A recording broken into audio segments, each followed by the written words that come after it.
Oh, I should hit record, or oh, you're hitting record. I hit record. I'm good. Okay. Yeah. Okay. So okay, awesome. So now let's talk about cosmology.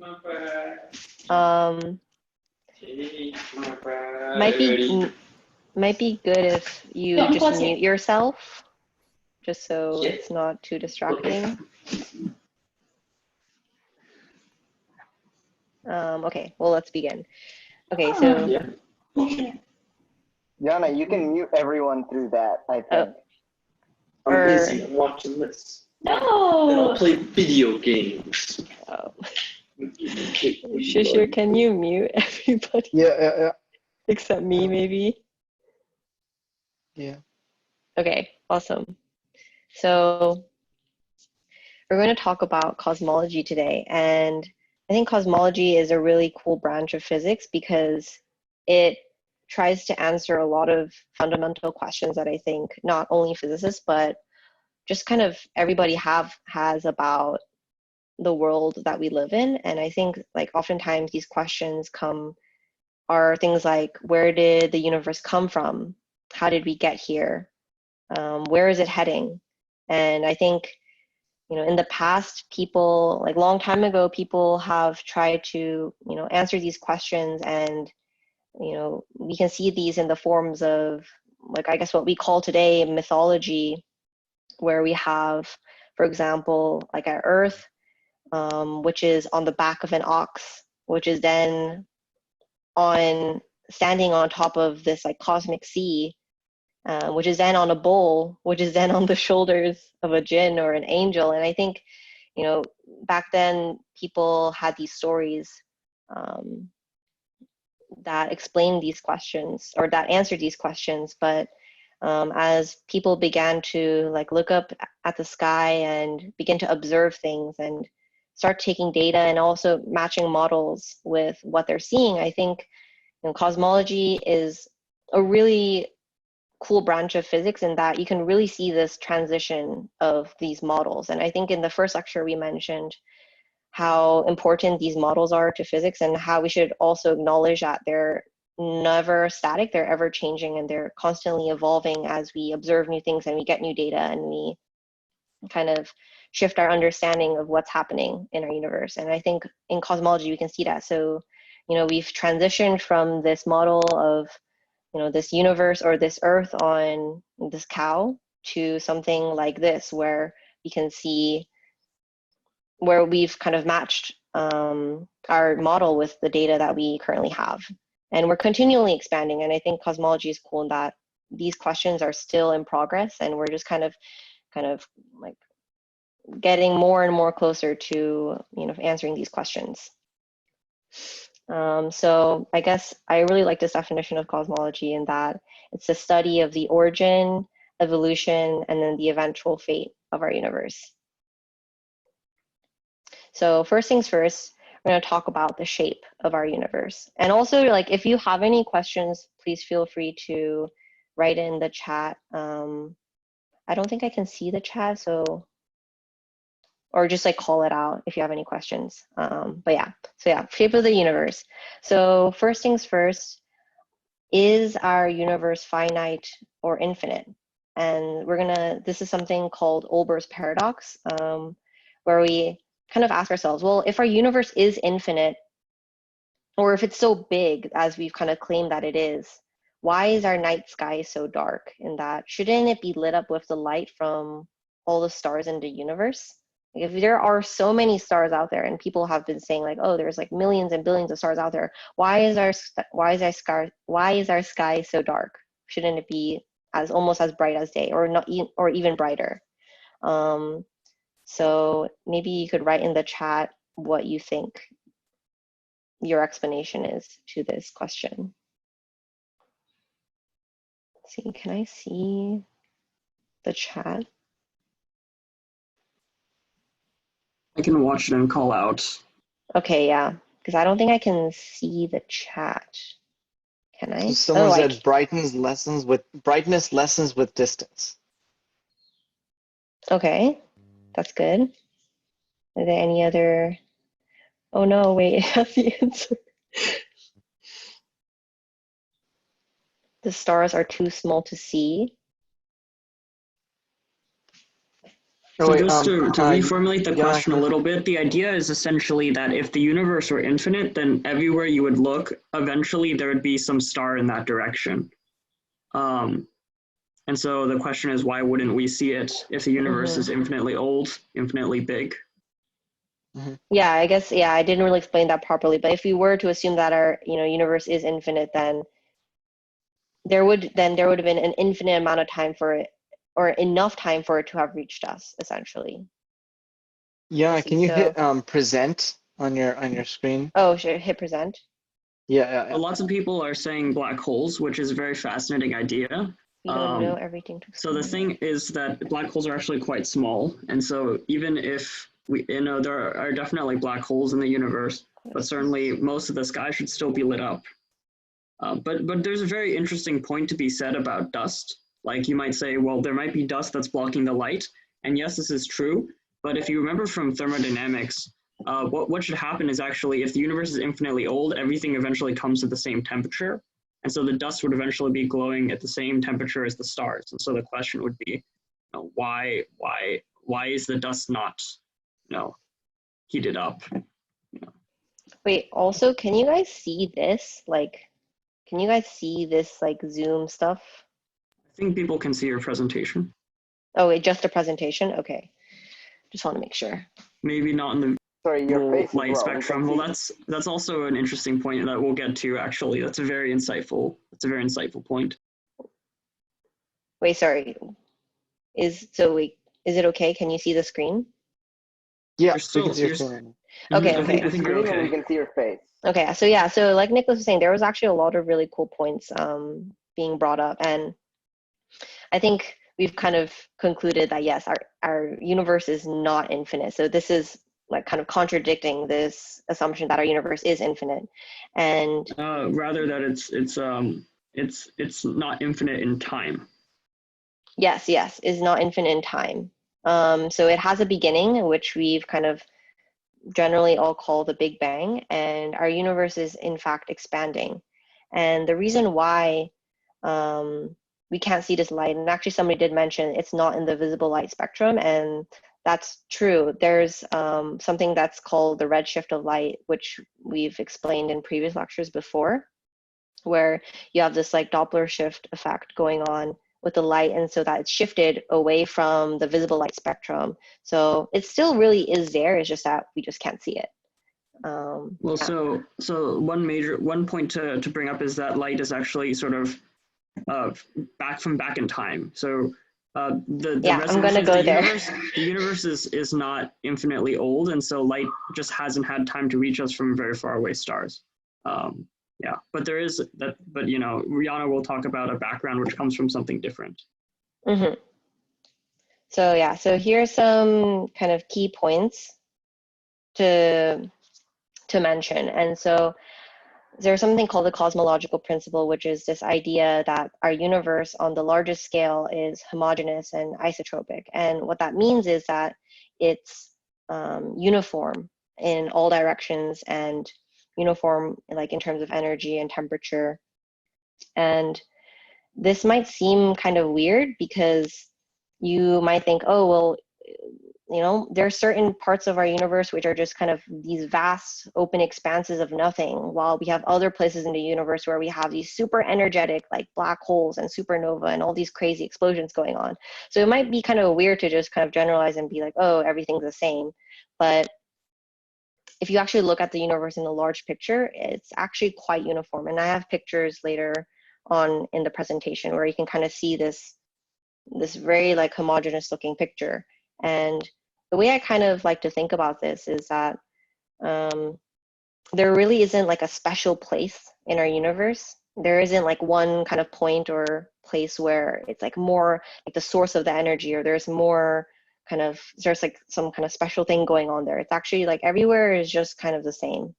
And this is like a nice approximation for cosmologists in that it just kind of gives us a nice kind of blank slate, or not blank slate, but it gives us a nice like level foundation to work with. So yeah, the second point is redshift, and I mentioned this earlier, and that this is when we're looking at objects very far away, we are receiving the light that's coming from very far away. And what this means is that this light has not only just traveled a far distance, but it's giving us information about things that happened long ago. And so looking at objects far away, we see that they're farther away in distance, but they're also kind of farther back in time. And the time where and also we're kind of looking at a picture when the universe was smaller, because back then our universe, or like, because our universe is continually expanding, our universe is essentially smaller when we're looking kind of back in time.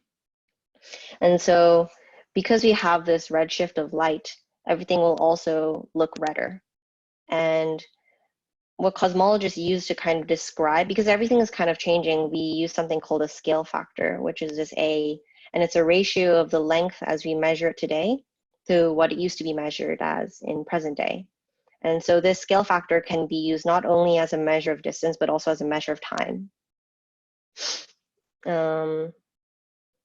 Yeah, and so now we have something called Hubble's law, and this, when we're measuring the light coming from far away, something like megaparsecs away, which is like hundreds of thousands of light years away, or millions of light years away, this light is being redshifted.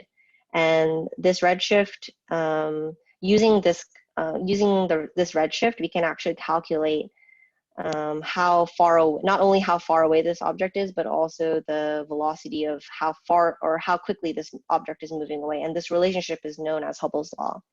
And it's V equals H naught D, where V is the velocity and H naught is this constant, Hubble's constant, and D is the distance. And so it's actually a linear proportion between the distance and the velocity. And so what this tells us is that things that are farther away from us are moving away from us faster. And so we can see that, oh, things are expanding, things are moving away at an increasing rate. And so yeah, this H naught is called the Hubble constant, and it's actually something that comes from something more general, which is called the Hubble parameter. And it's defined as H, which is equal to the time derivative A, which is like the A and the dot above it, over A itself, which A being the scale factor. Right. So like in other words, like the change in time of the scale factor, kind of. Exactly. So from this, we can determine whether the scale factor is accelerating or decelerating. Yeah. So now I want to ask. So one thing that I kind of initially thought of, well, if we're using this Hubble's law to measure how things are moving far away from us, this kind of implies that we are at the center, or so-called the center of the universe, because everything in a way is like going away from us, or it's kind of moving away from us. I would like to kind of see in the chat what people think about this. Like, you know, this Hubble's law kind of suggests or implies that things are moving away from us, so that kind of means that we're at the center. But also I mentioned previously that there really isn't any special place in the universe. So what exactly is going on here? And I'm kind of curious to see what people have to say about that. I think I saw a Vsauce video about this, suggesting everything is moving away from everything, so everything is the center of the universe. That's good. I don't know about this Vsauce video, but yeah, it's pretty good. Oh, have you watched it, Nicholas? Yeah. Nice. Right. Is there anybody else who has, how can everything be moving away from everything? That is a good question, and honestly something that is like even hard, like it's hard for me to wrap my head around it. But one thing I like to think of is when you have kind of like a graph, like let's see, how do I say this? Like when you have, you know, do you guys know what Desmos is? It's like the graphing calculator app. Okay, maybe that's not a good explanation if you don't know what that is. But essentially, if you kind of have this, like, if you have a graph paper on something that's like, and the graph paper is actually stretching, you can kind of think of like stretching everything like the graph paper. So like everything is kind of expanding. And if you pick a point on that graph paper as it's expanding, and you kind of like are in the perspective of that point, everything will seem to be moving away from you. But when you're kind of stretching that graph paper, it's more like everything is just moving away from each other at this in the same way. It's kind of the scale. Does that? Another way of putting this is, imagine you're blowing up a balloon and you have dots all over the surface of the balloon. Then all the points are moving away from each other. However, none of them is the center of the expansion. That's another good explanation. Yeah. The So if you other one blow which a balloon, sorry, the other one I've heard, which I think I explained that last lecture with Yonna's banana bread, which is if you're baking bread and you have like raisin bread or something that you're baking. Each of the raisins are like the different galaxies or the different objects in the universe. It was chocolate chips, not raisins. Yeah, it was chocolate chips. I'm sorry. And as the bread raises, all of them move away from each other. It's like the universe expanding, but none of those are quite at the center of the universe. Yeah. Yeah. Hopefully those kind of explanations helped. Yeah, so essentially that's what I was saying. And Courtney basically got like explained it perfectly, where every point looks like it's at the center of expansion because everything just seems to be moving away from you relative. So another way to kind of think about it in terms of like Hubble's law is like, we're using Hubble's law to measure what's going on relative to us. But if you like were able to jump to another planet, we should kind of assume that Hubble's law would also work. So in that perspective, we could also just measure it and see that everything is moving away from us. So pretty cool. Okay, so now we're going to talk about talking about what is the shape of our universe. And so before we actually talk about the shape of our universe, we should talk about curvatures and geometries. And so we know from school and like middle school geometry, or maybe even elementary, that the angles of a triangle add up to 180 degrees. And no matter what kind of triangle you draw, you can always add up 3 angles and they'll equal 180 degrees. And this is because we're kind of used to this notion of flat geometry or Euclidean geometry. However, think about this. If you are at the North Pole of our Earth and you walk straight down to the equator, and then you make another 90 degrees, and you walk along the equator for a quarter of a circle, and then you'd make another 90 degrees back up to the North Pole, you would have effectively drawn out a triangle. However, those angles of that triangle you drew were all 90-degree angles. And 90 times 3 is definitely not 180, it's 270. So what's going on here? Well, essentially what we just described, and actually you can kind of see in this graphic here, this triangle that I've described, what's happening here is that we're actually on a different type of geometry, and this is something called spherical geometry. This also, you can describe it as something with positive curvature, or we can also describe it as closed geometry. These are all just kind of names for the same thing, basically. On the contrary, on the other side, we have something like this, saddle-shaped or a Pringle. And this is called effectively open geometry or negative curvature. And here, if you were to draw a triangle, the angles would equal less than 180.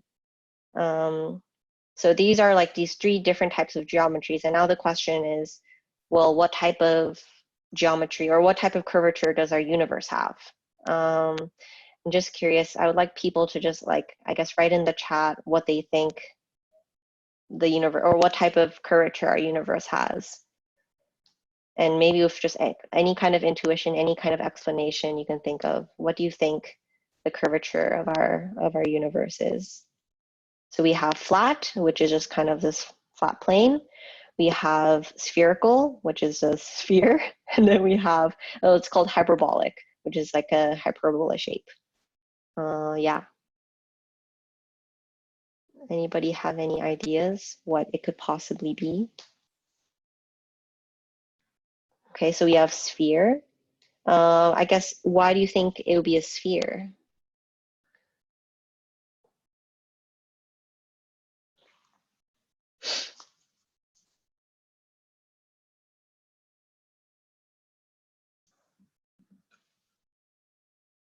The balloon example of everything expanding. True, but I guess, I mean, I haven't really thought of like a hyperbolic balloon, but even in that example, I would imagine that things will still just expand the same way. But interesting. The second image.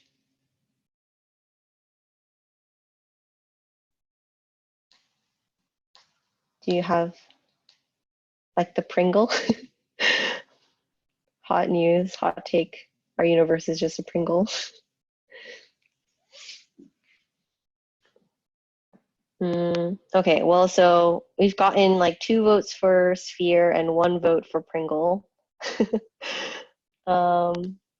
Okay, another vote for Prongle. Okay, sphere, Pringle. Oh, interesting. So basically, it's pretty divided, either sphere or Pringle, and I guess nobody likes flat. I guess because it's Prongle. Flat is boring. Oh. I think flat because no one chose it. The Earth is flat, not the universe. If the universe is flat, is the Earth flat? These are all good questions.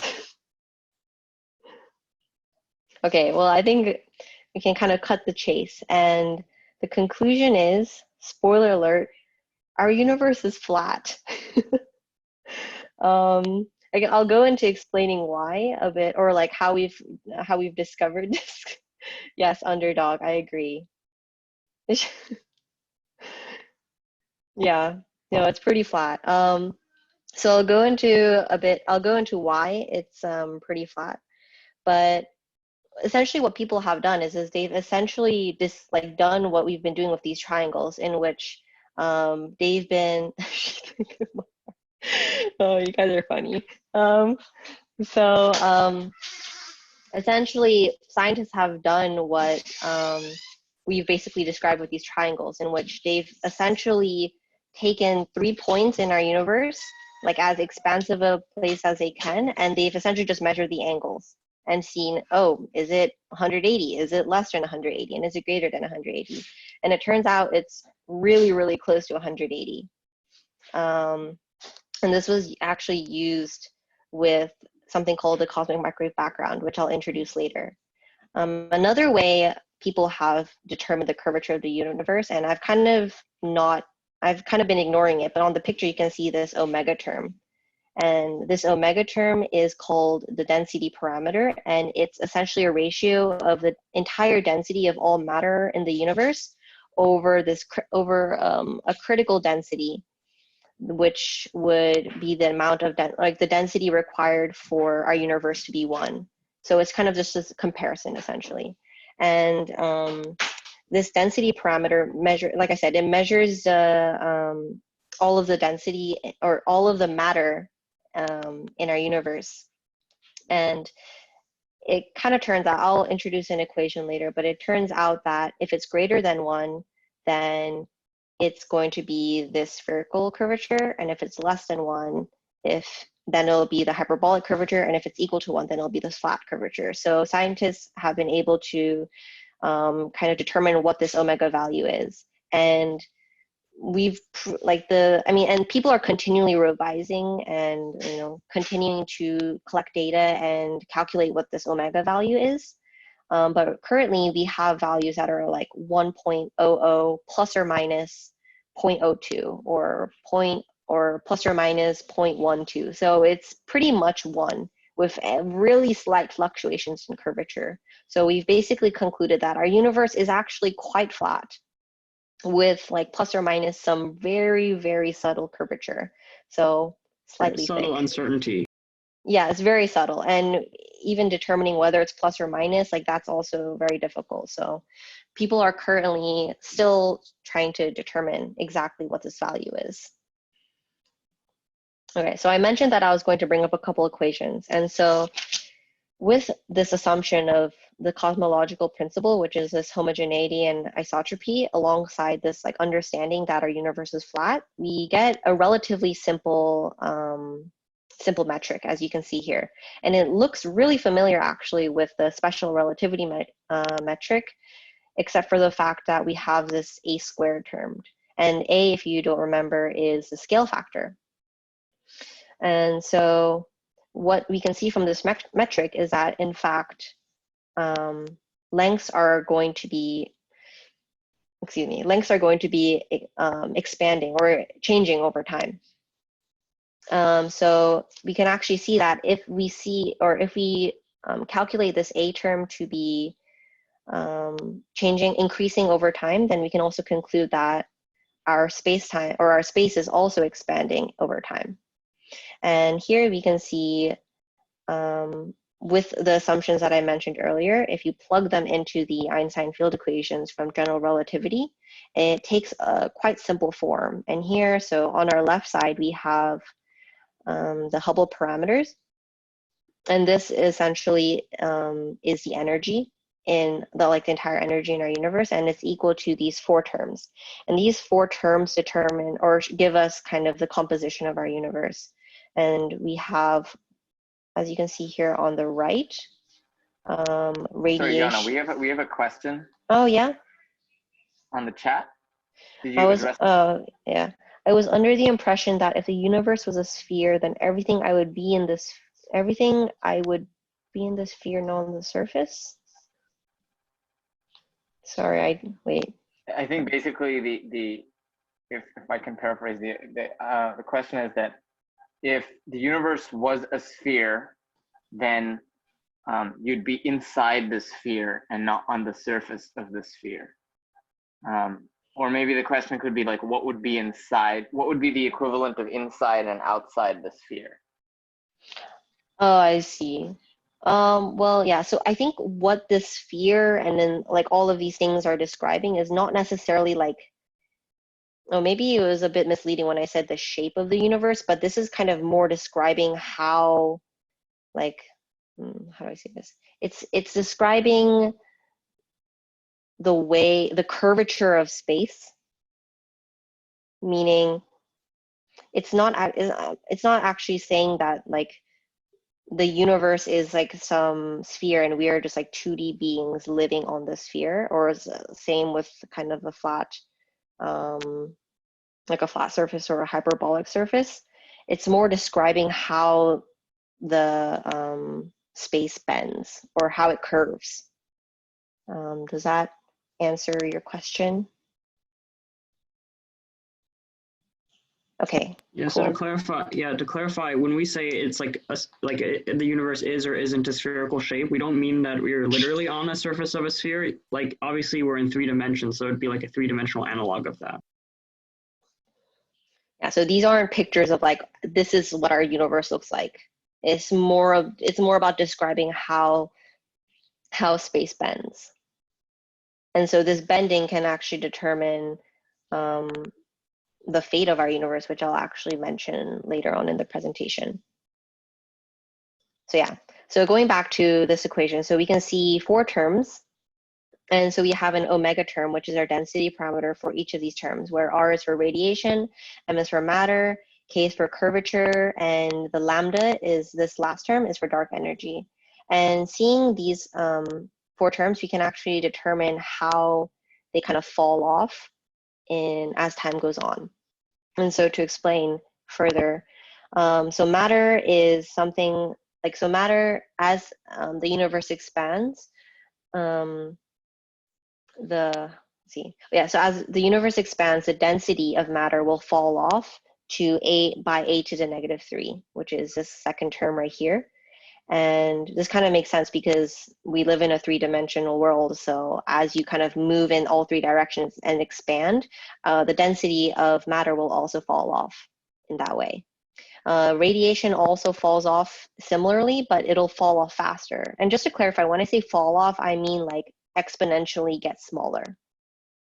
So not exponentially, but as a power law. Oh, as a power law, you're right. These are not exponents.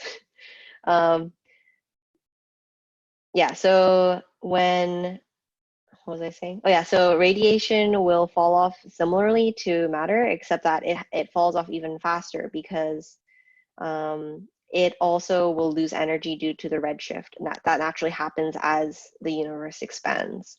So it'll fall off faster. It'll lose energy faster.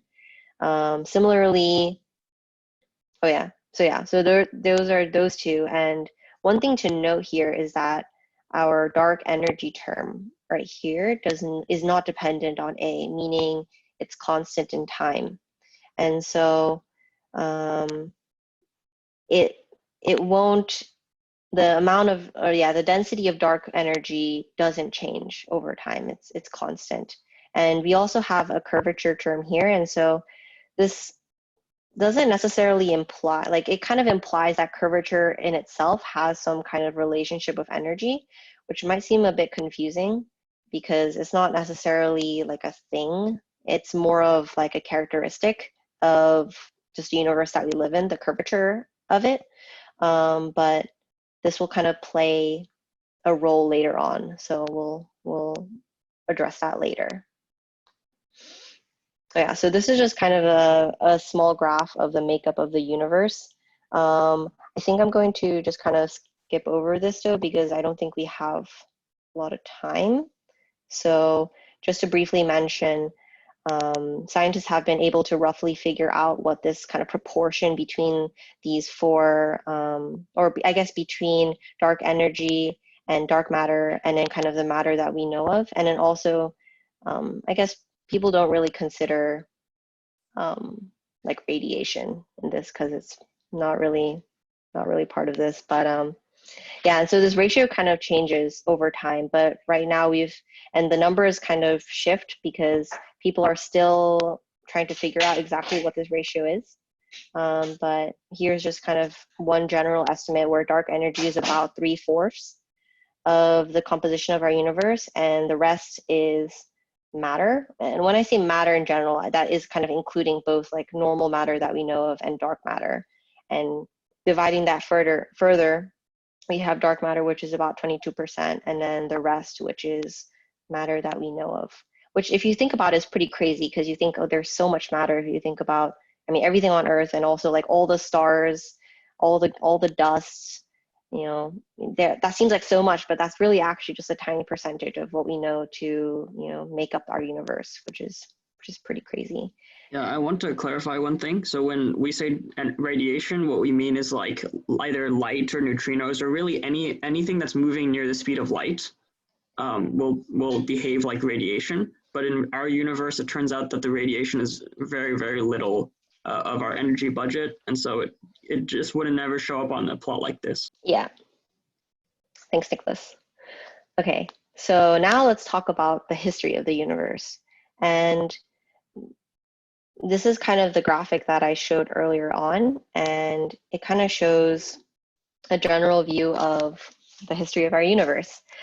So to begin, from the beginning, we have an event which we call the Big Bang. And the kind of period after the Big Bang is a period where essentially all of matter and like our universe is just contained in this infinitesimally small volume. And so everything inside is just incredibly hot, incredibly dense. And it's just like, think about it's like super energetic. And basically, as physicists, we have no idea what's going on here. And it's all speculation. This is definitely what scientists currently are trying to figure out, but it's really all speculation, and we haven't really figured out a way to properly test these theories. But this is definitely a big question that's in physics right now, is the kind of this initial process. But we do know as time, like afterwards, and also this process, like this period of time that I'm mentioning, it's very, very tiny. It's like 10 to the -30th of a second after the Big Bang, after the initial, like after the birth of our universe, quote unquote. So it is actually at a very tiny time scale.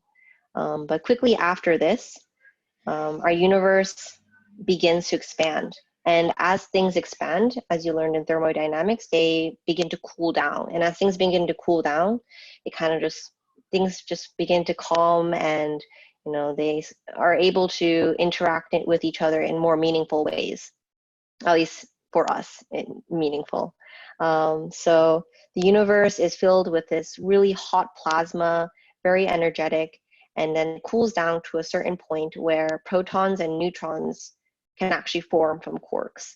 Quarks are something that we'll discuss later on, but they're essentially like building blocks for protons and neutrons. And so kind of atoms and matter as we know it starts to take shape and take form.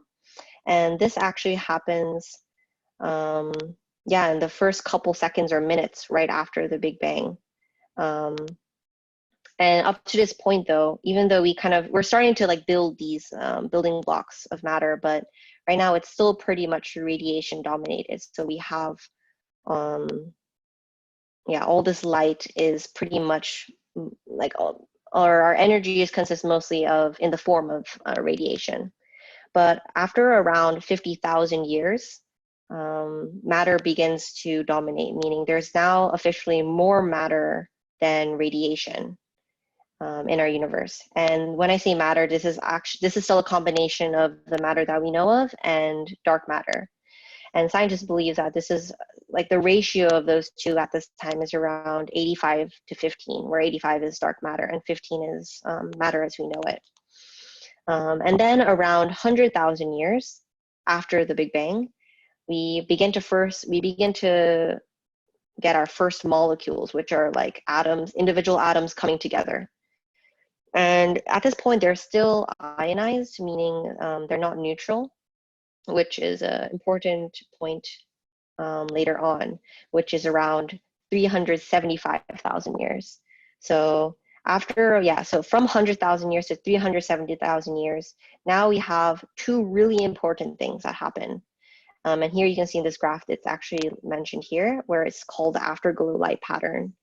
And so what happens here is something called recombination, where electrons are now able, because things have like cooled down to the point where electrons are now able to bond or like combine with nuclei to form these kind of neutral and more stable states and like form atoms as we know it. And what happens because of this is now we have this neutral state where light is now no longer coupled to these ions.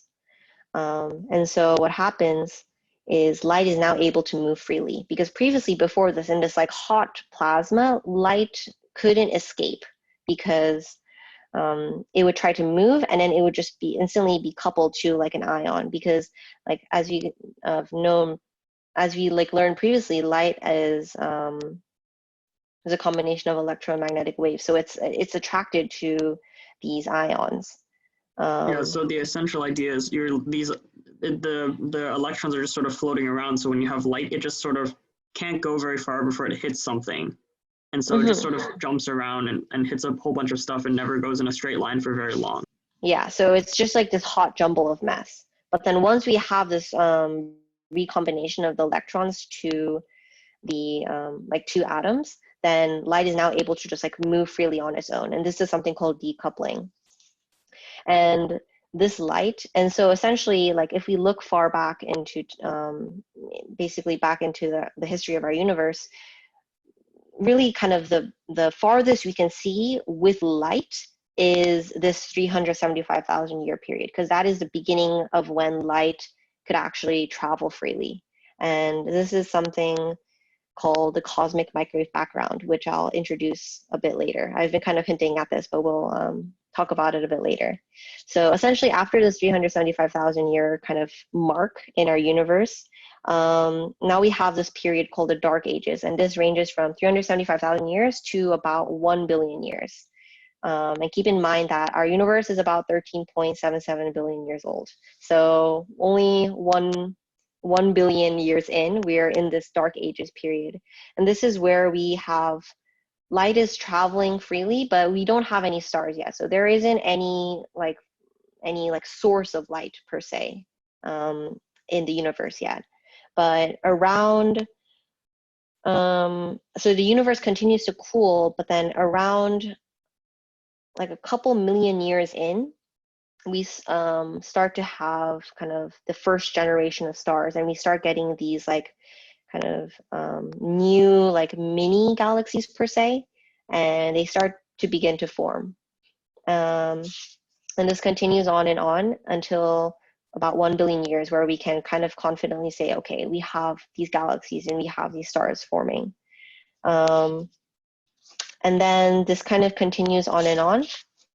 And around the 10 billion year mark, so just to clarify, so we have this radiation dominant period, and then around 50,000 years, we have this matter dominant period, and then from 50,000 years all the way to 10 billion years, that was all kind of matter. But starting from this 10 billion year mark, we kind of have now a dark energy dominant period. And this kind of comes from, you might be asking, why is a dominant kind of factor shifting?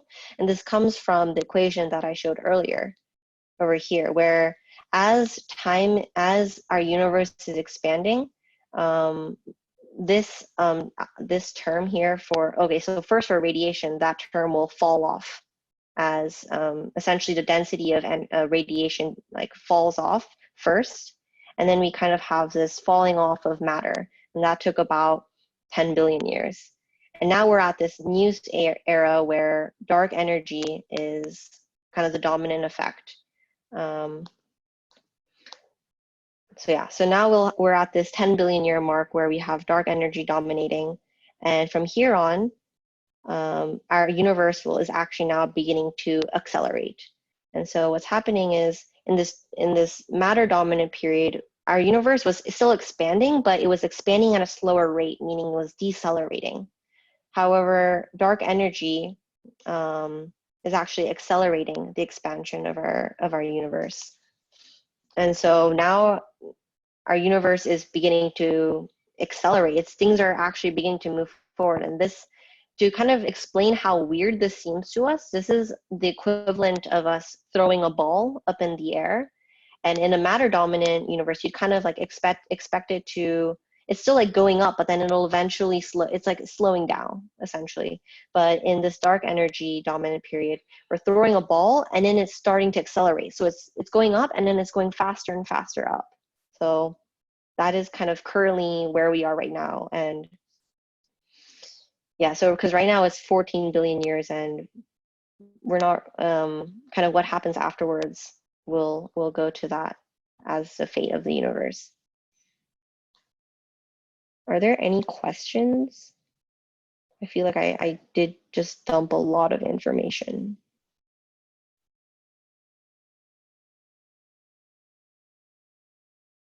Okay, if not, I'm going to now explain the cosmic microwave background. And so I was mentioning earlier how at 370,000 years, we had this light that kind of initially pierced through the kind of soupy mixture that was our universe. And so what's really cool is that this light is still visible, and we can still measure it to this day. And so it was actually accidentally discovered in 1964 by two radio astronomers. And what happened was they were working with this telescope, this radio telescope, and they kept on, no matter where they kind of pointed their telescope into the sky, they still saw this weird fuzzy background noise signal. And the story is that they basically troubleshooted every possible aspect of this telescope, and to the point where they even manually went on and cleaned the telescope from pigeon poop, because they thought, okay, maybe it's the pigeon poop, who knows. So they even cleaned off the telescope. And they were so confused because they could not figure out the source of this constant signal, because they were pointing it kind in the sky, but it was still there, it was still coming. And eventually they were contacted by other theoretical physicists who were working on this kind of theoretical light source that would come from this really early on Big Bang. And that kind of collaboration kind of culminated in eventually them winning a Nobel Prize, which is really cool. But yeah, and by the way, the theorist, one of the theorists, his name is Jim Peebles, you might know, also won a Nobel Prize just very recently in 2019. So yeah. What did he win it for? Just broadly, like all of his work in cosmology, like Oh. a lot of this is from him. I see. In particular. That's cool. That's cool. Yeah. So what the CMB is I was describing as a light that initially came from that initial period. And if you look at this map, or not this map, this graph, it looks like a black body radiation. In fact, it follows it quite perfectly. And so what that means is just radiates light in a spectrum based off of its temperature. And so we can calculate what this temperature is. And for the CMB, it's about 2.725 Kelvin, which is negative 454 degrees Fahrenheit or negative 270 degrees Celsius.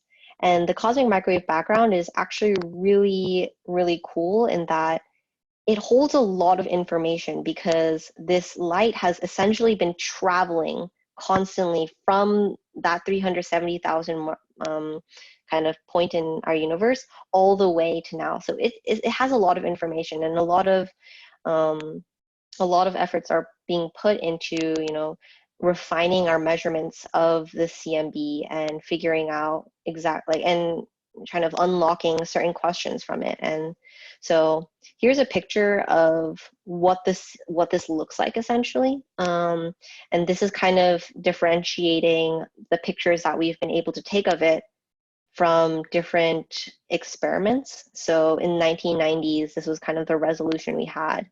2003, this is kind of the resolution we have. And 2013, relatively recent, I guess, this is kind of the finer resolution we have. And if you look, there's actually like all these little speckles, and sort of like, oh, there's a lot of these kind of like weird fluctuations. What do they mean? But in fact, these fluctuations are actually really, really tiny, in that they're 1 out of 100,000 of what this actually, like, kind of the actual background signal. So in this picture, they're kind of highlighted, but they're really, really subtle. But these fluctuations hold a lot of information. For example, by determining how much of each size of each fluctuation you have, you can determine a lot of things. And one of them, for example, was the curvature of our universe that I was explaining. So if you compile this data into this graph of a power spectrum of the CMB light, you can actually calculate what your omega term is. And so, lots of people measured a CMB not only for cosmology, but also for particle physics, to determine like traces of like neutrinos, or like potentially in, finding signatures of dark matter or dark energy. So it holds a lot of kind of information within it. And I'll also mention further one more thing in which it's used for. Okay, so finally we are kind of at the end, which is the fate of our universe. And essentially, using this omega term, we have basically figured out kind of 3 general conclusions. You might have kind of heard of these terms. They're kind of thrown around and in kind of, I guess, pop culture. But we have the big crunch, which is the pull of gravity eventually bringing everything back together. So essentially what happens is gravity, as you know it, is pulling everything closer and closer together, and eventually everything will just kind of crunch back into one point. However, this has been largely disproved, because we do know that the expansion of our universe is accelerating and not decelerating. So it just kind of goes back to our ball analogy, where it's not where the ball kind of comes back, but the ball is actually just flying up forward. The second option is the big rip. And this is when the acceleration of dark energy increases to the point where it overwhelms the 4 fundamental forces. Well, and what that is basically all of the what happens is the acceleration of dark energy increases to the point, like it just continually gets stronger and stronger, to the point where eventually all our galaxies will rip apart, and then our solar systems will rip apart. And rip apart meaning just like going farther and farther away from each other.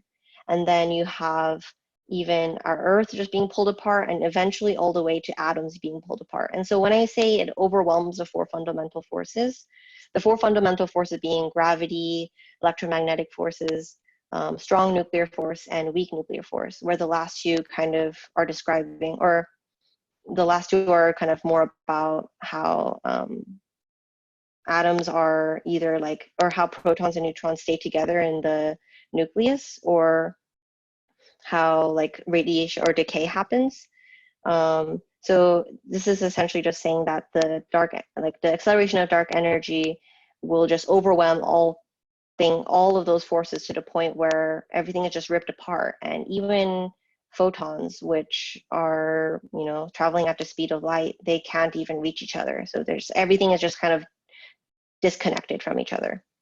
And then finally, we have the big freeze, where our universe cools down to the heat death of the universe. And what this is saying is it kind of plays onto the concept of entropy, which was mentioned in thermodynamics.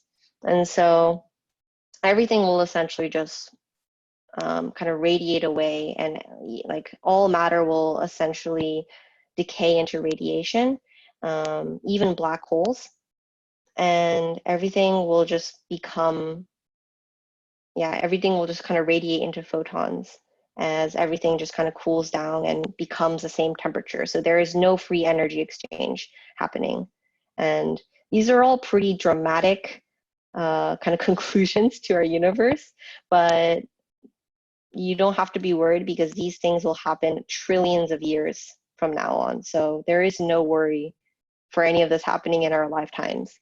This is a so somebody's just asked 0 Kelvin, and the answer is, well, yes, kind of. You get closer and closer. If your universe keeps expanding, you get closer and closer to 0 Kelvin.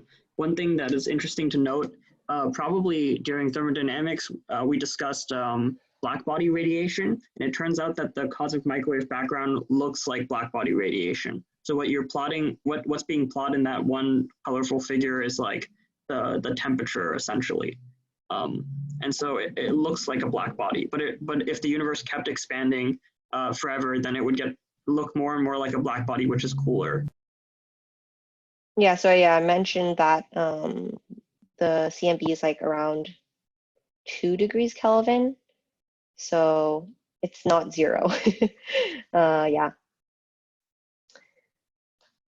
So looking at this graph here on the right, we can actually see that the fate of, like, we can determine which one of these kind of conclusions we're kind of headed towards based off of our density parameter, which is omega. And so here we have omega m, which is the density of mass, and omega lambda, which is the density of dark energy. And so essentially it's the ratio of these two, like matter and dark energy, which kind of determine what the fate of our universe is. And so we've kind of, I mentioned earlier how right now we say that our universe is pretty flat. So omega is equal to 1. And so right now we broadly believe that the fate of our universe will be something more like the big freeze, where everything will kind of reach just heat death. Yeah. Are there any questions?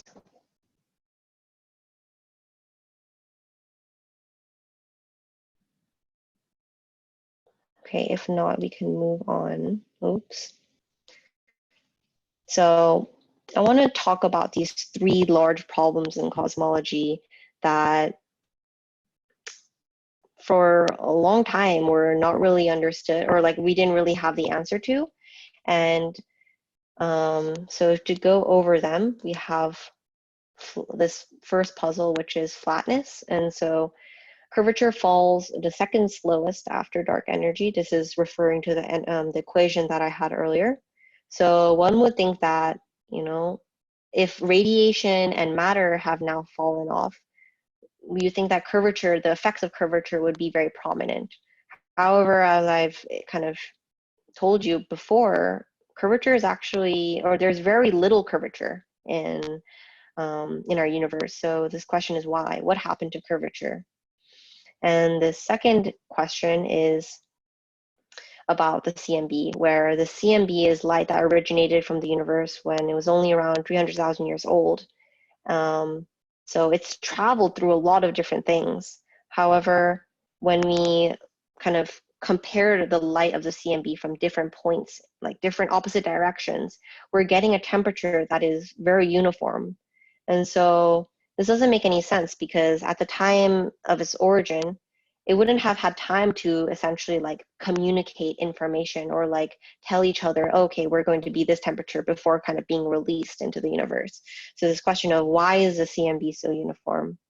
And then the final question is about this magnetic monopole. So certain theories predict that, or kind of with the current understanding that we have, you know, theories predict that there should be this magnetic monopole, which would have been formed in the beginning of the universe, but we don't see it. We can't find it. We don't know what it looks like. So yeah, where is the magnetic monopole? So before I kind of show the solution, or actually, you know, okay, I'll show the solution, but not necessarily the explanation. And so these questions in cosmology have been relatively, they've been like answered with this relatively new theory called inflation. Well, maybe not relatively new, but it is kind of new addition to our model of cosmology, which is inflation. And so what is inflation? Well, inflation is this event that essentially happened really in the beginning of the universe. And we're talking about this period of time from 10 to the negative 36 seconds to 10, oh, that's supposed to be 10 to the negative 32 seconds, not negative positive 32. So, so in this incredibly small amount of time, this process called inflation occurred, where the universe underwent this like huge exponential growth and linear expansion. And this is a linear expansion on the order of 10 to the 26 at least. And this constitutes for a volume expansion of at least 10 to the 78. And these are just kind of big numbers. So to give some perspective, this would be the length scale, like the length scale of half a width of DNA, kind of expanding into 62 trillion miles in a fraction of a second. So this is like just this huge expansion. And it's pretty crazy to wrap your head around. But people have, like scientists have come up with this new theory called inflation to kind of answer these questions that I've mentioned before. Does anybody want to kind of guess or answer how inflation could possibly answer any one of these three questions? Yeah, just try to think of an answer, or like see why you can see, or how you can see inflation answering these questions. Does anybody have any ideas? I don't have the chat opened up. No responses yet. Okay, yeah, just tell me if there's a response.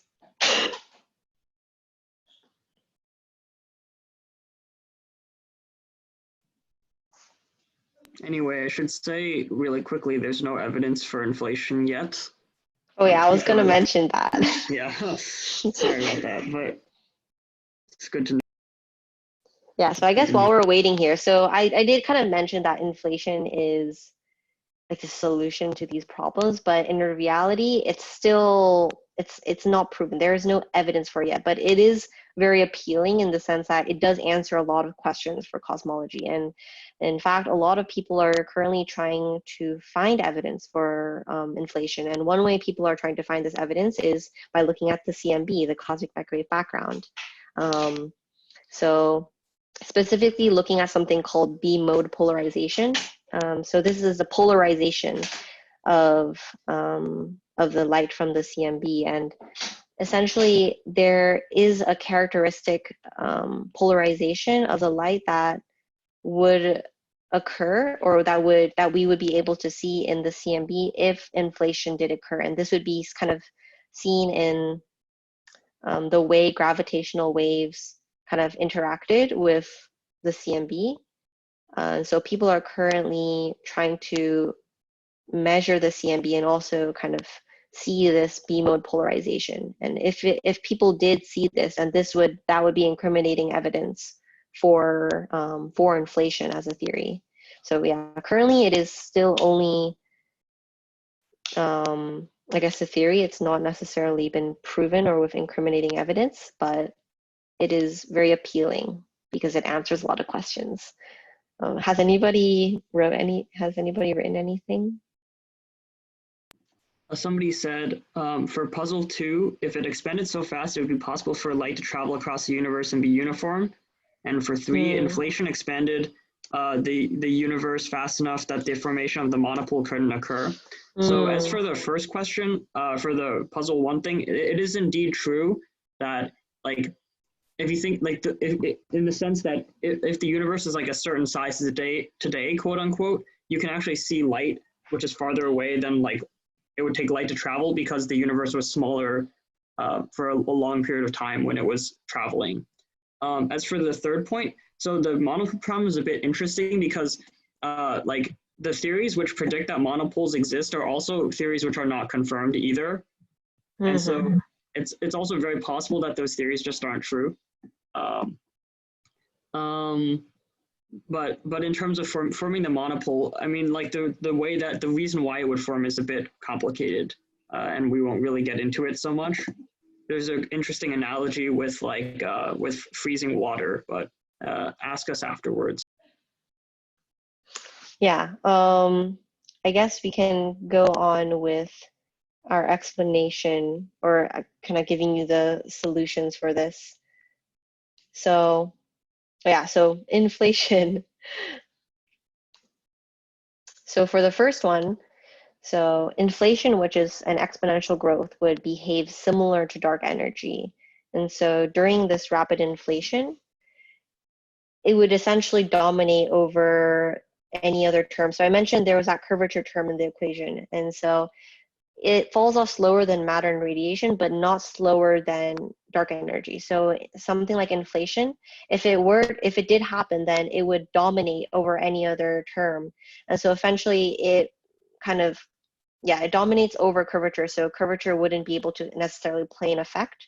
So even though the curvature falls slower than radiation matter, currently we would not have had enough time for it to have passed, or we would not have had enough time for it to have been prominent.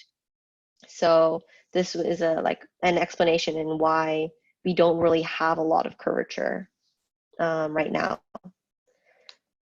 For the second puzzle, before inflation, everything was a lot closer, so they could interact with each other and equilibrate. But then once inflation occurred, that's when you have this expansion. And so then photons were stretched out far away from each other.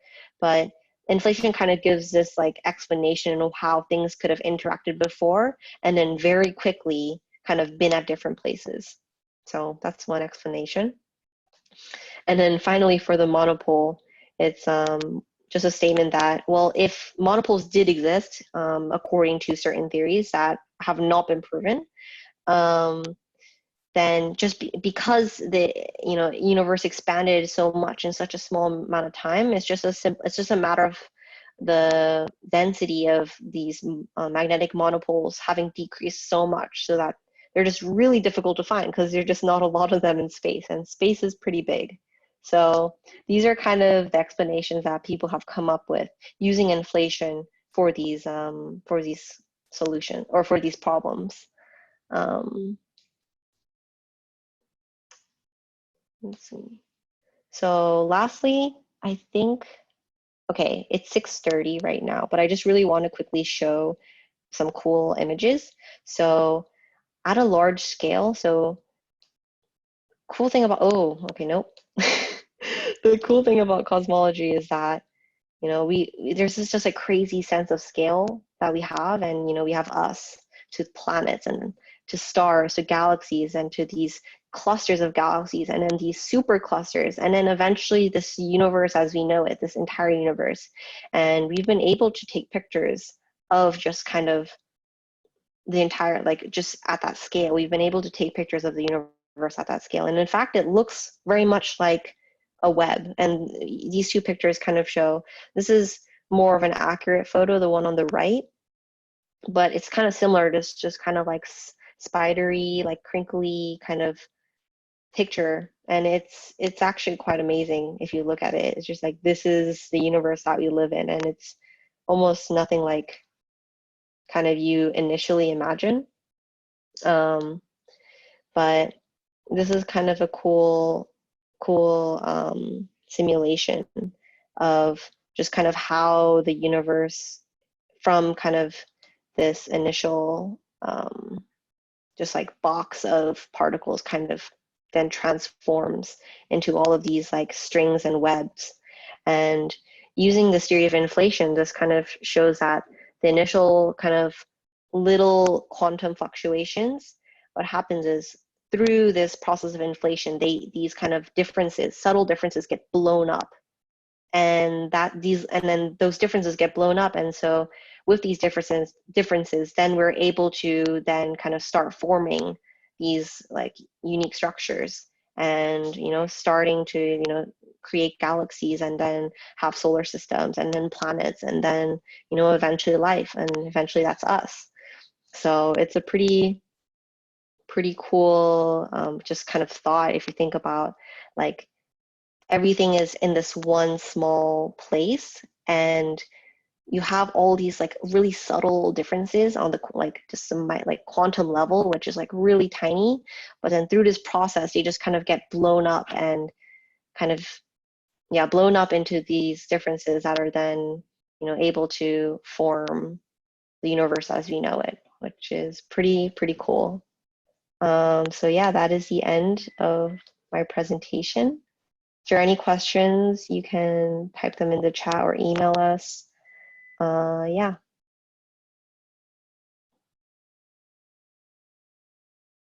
Cool.